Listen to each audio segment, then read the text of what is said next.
Before I provide a response to that question, I have two issues that I think Ghanaians ought to know. The first one is that I am reliably informed by a resident of a place in the Western region called Anya. The person happens to be one of my Bushapain. And Anya, if you go into Nkrofo, it is deeper in there. And there is some Chinese, Ghanaian, Galamsey taking place there. I'm told that the police went there to, as it were, chase them away. They are back as we are speaking now. So probably those who are in charge now will have to, as it were, make it a point of urgency to be there once again to dislodge them, because they are complaining about their water. They are not getting water to drink as we speak now.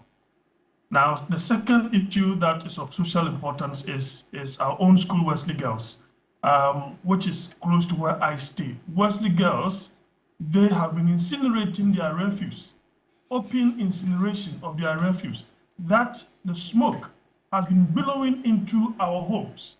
And I'm taking this opportunity to report them because the residents around have been complaining they seem not to bother. And since it's a state institution, they will have to find a proper means of incinerating their refuse, the refuse of the students over there. Okay. Probably if they don't do so, then probably some kind of report. You mean the Wesley Girls High School? They've been burning. Yes, they've been burning refuse or rubbish. Plain language, Ghana English, right? Yes. And the smoke. Yes, you've been feeling it in your homes as residents. Yes. Okay. Yes. Okay. And they've been complaining over the period till I even went to stay there, and they seem to be doing that. And I'm using this platform, this august platform, to report them to the powers that be. Other than that, they will probably take their own problems into their own hands. Now, I think that it is a mixture of all things as far as this particular vetting is concerned. I've listened to the legal representative. I've forgotten his name. He makes some instructive points and ideas. I like that.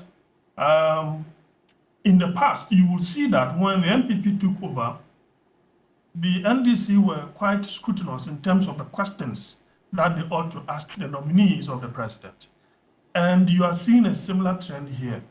I have sat down to ask myself, why wouldn't you want to test the depth and knowledge of the president's nominee, though you belong to the same fraternity? Sometimes it is just a leading question that will lead the person to say A, B, C, and D. That's why I said that you will have to sit down to understand the various angles.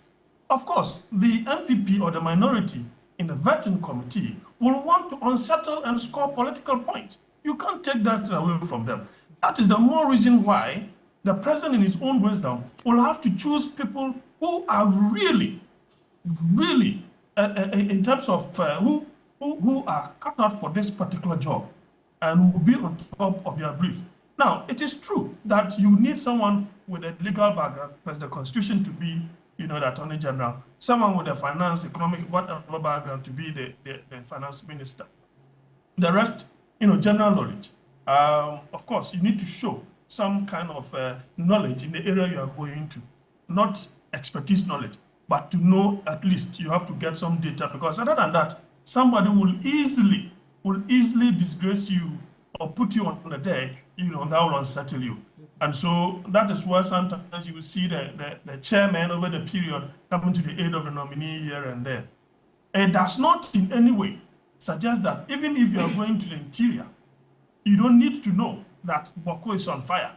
You need to know that chieftaincy, conflict is a huge problem on our hands. You can make mention of some that have led to this, have led to that, and for which reason you may want to provide solutions to. The idea of covering for some others, I think that I don't share in that. On a particular platform, people are suggesting that, look, the minority, they are bullying. Well, I think that anybody who has been nominated by the president to represent the president in that particular ministry should be worthy of that particular position. It shouldn't be because probably somebody contributed A, B, C, and D somewhere in the background. That's the more reason the president is on it. No. When we were doing that, nobody was there. The president has chosen you. He knows your mettle, and that's the more reason why he's sending you to that particular place. So if the minority are bullying you, you have every reason to defend yourself. and to show to them that you are worthy of that particular position. I don't agree with the view that, you know, they are being, so to speak, like they are unsettling some of these nominees. They will have to do so because they will want to prove to Ghanaians that you are not worthy of that particular position. Two, apart from that, they will also want to score some political points so that in the future, why not, they can latch on that for their own politics or for their own political gains. Don't forget that they have still not healed. They have still not healed from that gargantuan loss that they suffered in the 2024 elections. I don't understand. Therefore, they have not healed. What has the loss got to do with their disposition that they are displaying before the appointments committee? Dr. Asante-Okyere. Yeah, Roland. So the point is that when you see a type of question being asked, like what is it Ahmed or something asked the defense minister, that you have described a state institution, you know, as being biased, criminal, and those things. Now, those types of questions are supposed to elicit a certain response. You see, so if you are not on top of your game, obviously, you will flip-flop, and you may not be in a position to say, to stand on those things that you said. Now, if you're not able to stick to that, then it means that you just did politics. It indicts your integrity one way or the other, right? And it exonerates the MPP or the minority of a sort that you just use propaganda against them. That is what they are looking for. So there is no way. For example, I said, for example, that if not for the defense minister nominee, who watched and marked the UC boot for boot, all these errors wouldn't have come out for them to be ironed out. And probably our elections would have seen a different turn altogether. You see the point? And so there is no way they will not ask him certain questions that will tend to unsettle him.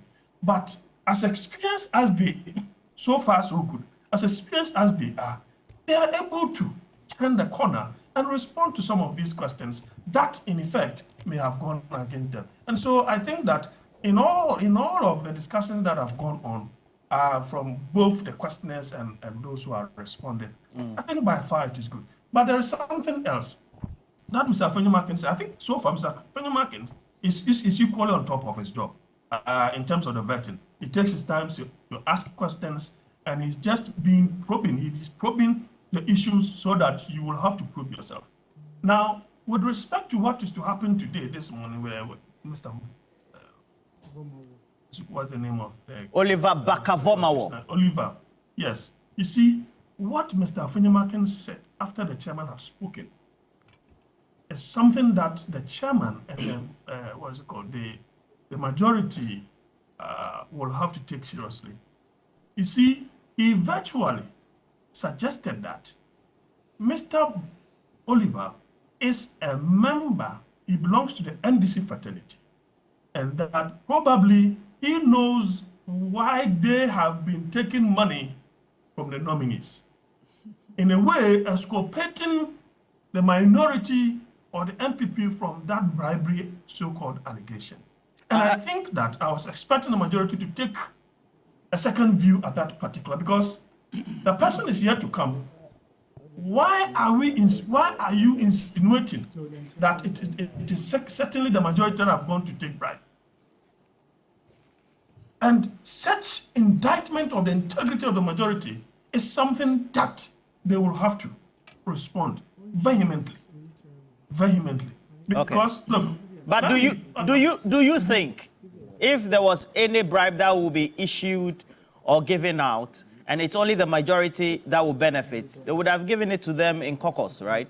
Not come to the committee level and then do the distribution. I mean, if not that, then everybody else is taking it. I'm only asking you in reaction to what you said.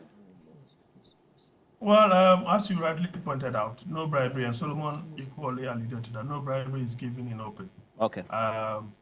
And if it is something that is supposed to benefit both sides, then obviously everybody, it will be something that is regularized in terms of parliamentary practice, for everybody to take share of that. Okay.